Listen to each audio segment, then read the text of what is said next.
জানিয়ে দিব এই মুহূর্তে আমাদের হাতে এসেছে বাংলাদেশের গুরুত্বপূর্ণ আপডেট সংবাদের শিরোনাম। শুরুতেই থাকছে লন্ডন থেকে আসা বিমানে বোমা হামলার হুমকি। লন্ডন থেকে যাত্রা করা ব্রিটিশ এয়ারওয়েজের একটি ফ্লাইটে বোমা হামলার হুমকি পাওয়া গেছে। এর পরপরই সতর্ক নিরাপত্তা ব্যবস্থা গ্রহণ করা হয়। তবে উদ্বেগ উৎকণ্ঠা পেরিয়ে ভারতের রাজীব গান্ধী আন্তর্জাতিক বিমানবন্দরে বিমানটি নিরাপদে অবতরণ করছে। এবারে জানিয়ে দিব নির্বাচনে অংশগ্রহণ করতে পারবে না মাহমুদুর রহমান মান্না। আরও থাকছে আতাউর রহমান বিক্রমপুরী গ্রেপ্তার। মাওলানা আতাউর রহমান বিক্রমপুরীকে গ্রেপ্তার করেছে ঢাকা মহানগর গোয়েন্দা পুলিশ। মঙ্গলবার দিবাগত রাতে নরসিংদী থেকে তাকে গ্রেপ্তার করা হয়। এবারে জানিয়ে দিব ভারত বাংলাদেশ সীমান্তে বিএসএফ জওয়ান গুলিবিদ্ধ। ভারতের ত্রিপুরায় ভারত বাংলাদেশ সীমান্তে ভারতীয় সীমান্তরক্ষী বাহিনী বিএসএফের একজন জওয়ান গুলিবিদ্ধ হয়েছেন। মঙ্গলবার স্থানীয় সূত্রের বরাতে বিবিসি বাংলার খবরে এ তথ্য জানানো হয়। সব শেষে জানিয়ে দিব সরকারের অবস্থান স্পষ্ট। আওয়ামী লীগ নির্বাচনে অংশ নিতে পারবে না জানালো প্রেস সচিব। আগামী সংসদ নির্বাচনে আওয়ামী লীগের অংশগ্রহণের সুযোগ নেই বলে সরকারের অবস্থান স্পষ্ট করেছেন প্রধান উপদেষ্টার প্রেস সচিব শফিকুল আলম। এতক্ষণ শুনছিলেন হাতে থাকা আপডেট সংবাদের শিরোনাম, এবারে বিস্তারিত। তবে তার আগে অনুরোধ রইল ভিডিওটিতে একটি লাইক এবং কমেন্ট করে জানিয়ে দিন ভিডিও সম্পর্কে আপনার মূল্যবান মতামত। আরও জানিয়ে দিন ভিডিওটি কোথা থেকে দেখছেন বা কোন জেলা থেকে দেখছেন। লন্ডন থেকে আসা বিমানে বোমা হামলার হুমকি। লন্ডন থেকে যাত্রা করা ব্রিটিশ এয়ারওয়েজের একটি ফ্লাইটে বোমা হামলার হুমকি পাওয়া গেছে। এরপরই সতর্ক নিরাপত্তা ব্যবস্থা গ্রহণ করা হয়। তবে উদ্বেগ উৎকণ্ঠা পেরিয়ে ভারতের রাজীব গান্ধী আন্তর্জাতিক বিমানবন্দরে বিমানটি নিরাপদে অবতরণ করছে। মঙ্গলবার দ্য টাইমস অফ ইন্ডিয়ার এক প্রতিবেদনে বলা হয়, লন্ডন থেকে ভারতের হায়দ্রাবাদগামী ব্রিটিশ এয়ারওয়েজের বিমানে বোমা হামলার হুমকি আসে। এয়ারপোর্ট কাস্টমার সাপোর্ট সার্ভিসের ইমেলে পাঠানো এক বার্তায় অজ্ঞাত ব্যক্তি এ হুমকি দেন। সোমবার হিথ্রো বিমানবন্দর থেকে উড্ডয়নের প্রাকালে হুমকি আসার সঙ্গে সঙ্গে ভারতীয় কর্তৃপক্ষ নিরাপত্তা জোরদার করে। বিমানটি ভারতে অবতরণের পর নিরাপত্তা প্রোটোকল মেনে সব ধরনের ব্যবস্থা নেওয়া হয়, কিন্তু বিপজ্জনক কিছু পাওয়া যায়নি। এদিকে একই রাতে আমস্টারডাম থেকে হায়দ্রাবাদগামী অপর ফ্লাইটেও হামলার হুমকি আসে। সেটিও ভারতে নিরাপদে অবতরণ করে। ভারতীয় কর্তৃপক্ষ বলছে, যাত্রীদের নিরাপত্তা নিশ্চিতে সব ধরনের নিরাপত্তা ব্যবস্থা সচল রাখা হয়েছে। যে কোনো ধরনের সন্ত্রাসবাদী কার্যকলাপ রুখে দিতে তারা প্রস্তুত। নির্বাচনে অংশ নিতে পারবেন না মাহমুদুর রহমান মান্না। ঋণ খিলাফির তালিকা থেকে নাম বাদ দেওয়ার নির্দেশনা চেয়ে নাগরিক ঐক্যের সভাপতি মাহমুদুর রহমান মান্না রিট খারিজ করে দিয়েছেন হাইকোর্ট। এর ফলে আসন্ন জাতীয় সংসদ নির্বাচনে তার অংশগ্রহণের সুযোগ থাকছে না বলে জানিয়েছেন রাষ্ট্রপক্ষের আইনজীবী। বুধবার বিচারপতি মোহাম্মদ বজলুর রহমান ও বিচারপতি মোহাম্মদ মঞ্জুর আলমের সমন্বয়ে গঠিত হাইকোর্ট বেঞ্চ এ আদেশ দেন। আদালতে মান্নার পক্ষে শুনানি করেন জ্যেষ্ঠ আইনজীবী আহসানুল করিম ও ব্যারিস্টার জ্যোতির্ময় বড়ুয়া। রাষ্ট্রপক্ষে শুনানি করেন deputy attorney general Shafiqur Rahman. এ প্রসঙ্গে deputy attorney general Shafiqur Rahman গণমাধ্যমকে বলেন, বাংলাদেশ ব্যাংকের ঋণ খিলাফির তালিকা থেকে নাম বাদ চেয়ে নাগরিক ঐক্যের সভাপতি মাহমুদুর রহমান মান্না রিট করেছিলেন। আদালত রিট আবেদনটি খারিজ করে দিয়েছেন। এর ফলে তিনি নির্বাচনে অংশ নিতে পারবেন না। মান্নার আইনজীবী ব্যারিস্টার জ্যোতির্ময় বড়ুয়া বলেন, হাইকোর্টের রিট খারিজের আদেশের বিরুদ্ধে আমরা আপিল করব।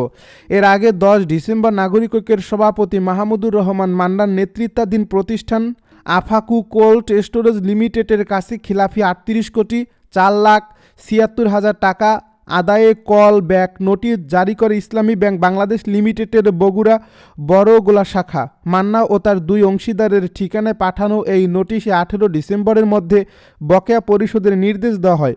নির্ধারিত সময়ের মধ্যে বকেয়া পরিশোধ না করলে তাদের বিরুদ্ধে আইনগত ব্যবস্থা নেওয়া হবে বলে উল্লেখ করা হয়।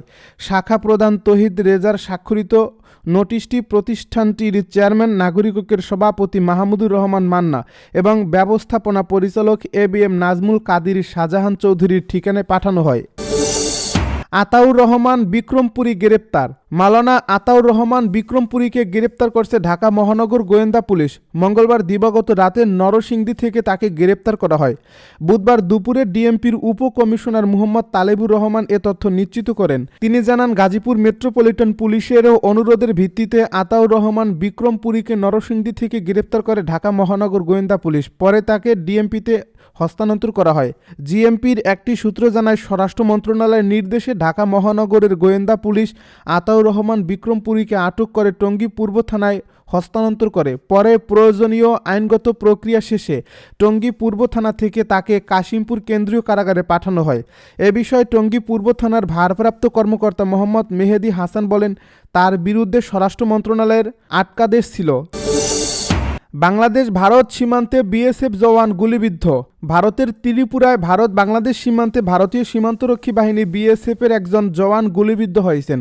মঙ্গলবার স্থানীয় সূত্রের বরাতে বিবিসি বাংলার খবরে এ তথ্য জানানো হয়। এ প্রতিবেদনে বলা হয়, উত্তর ত্রিপুরার ধর্মনগর মহকুমার মহেশপুর সীমান্ত এলাকায় ঘটনাটি ঘটেছে। আহতকে ভারতের ধর্মনগর হাসপাতালে নেওয়া হয়। পরে অবস্থার অবনতি হওয়ায় উন্নত চিকিৎসার জন্য আগরতলার জিবি হাসপাতালে রেফার করা হয়। দাবি অনুযায়ী কর্তব্যরত অবস্থায় 97 নম্বর ব্যাটালিয়নের বিএসএফ জওয়ান বিপিএন কুমার গুলিবিদ্ধ হন। তার বয়স 35 বছর। ধর্মনগর মহকুমা হাসপাতালের মেডিকেল অফিসার প্রসূন ভট্টাচার্য জানান, এই জওয়ানের শরীরে আগ্নেয়াস্ত্রের 2টি জখম পেয়েছেন তারা। তার অবস্থা ক্রিটিক্যাল, তবে প্রাথমিক চিকিৎসা দেওয়ার পর অবস্থা মোটামুটি স্টেবল হয়েছে।